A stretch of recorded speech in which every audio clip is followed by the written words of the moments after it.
Oke, untuk kawan yang pakai MST ini, ada satu masalah yang mungkin selalu akan hadapi power window. Dia tekan tak boleh bergerak. So, hari ini saya nak repair sikit itu butang dia. Butang power window switch dia di sini, kiri kanan. Kalau nak tukar baru, saya cek Shopee harga dia antara RM5 sampai RM8 lah. Dia tak mahal lah butang ni. Kalau beli baru pun boleh. Kalau tak nak basi wang, sebenarnya nak repair dia sangat-sangat mudah saja. Cover sini memang saya sudah keluarkan buat sementara. Untuk keluarkan butang ini dia senang je. Korang tarik dia akan keluar. Handbrake tarik dulu, bagi dia senang keluar. Tarik belakang sikit.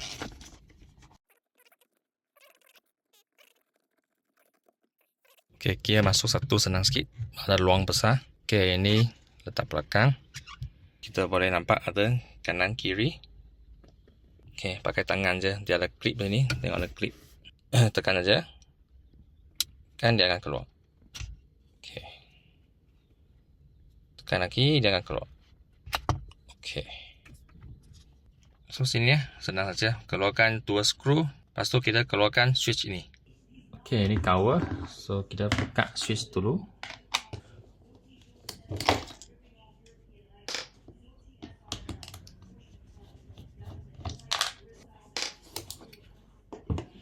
Okey, untuk buka switch ini, kemungkinan cover ini akan pecah, tapi itu bukan masalah yang besar. Klip di sini lah, dua belah. Okey, cuba dulu lah.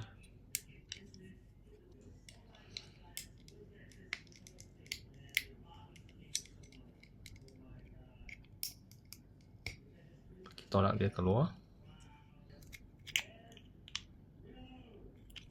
Dia tolak. Okey, keluar. Oh.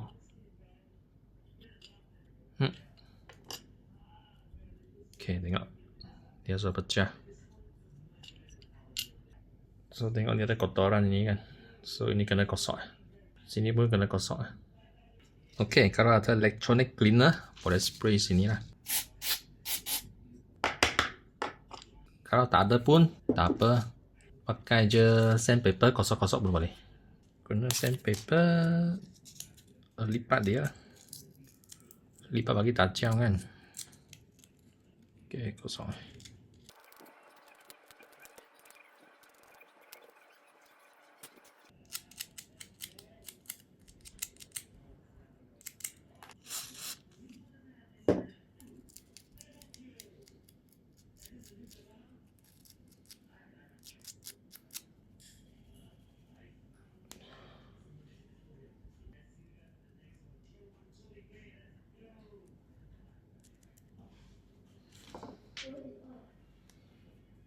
Okey, cukup.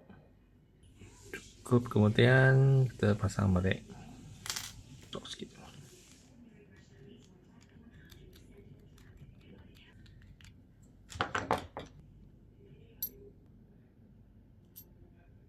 So dia ada satu titik sini, ikutlah. So tidak akan salah direction. Tengok sini sudah patah. Okey, kita cari je skru yang sangat kecil. Okey, kita bagi tepuk satu lubang kecil-kecil di sini.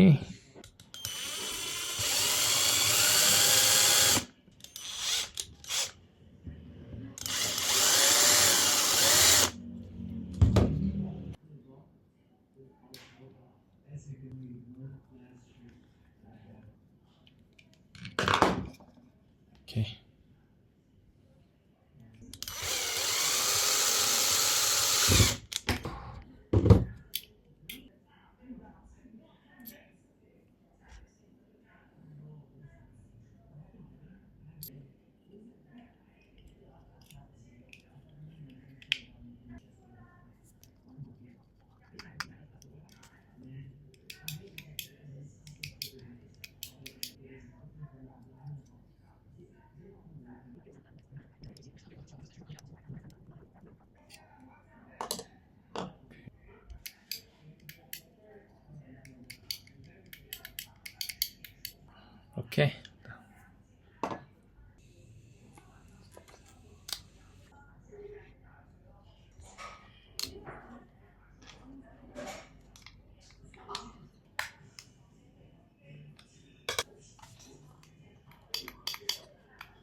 pergi test dulu.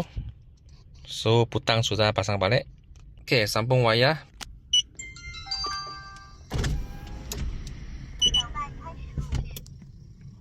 Okey. Okey, sangat lancar. Smooth.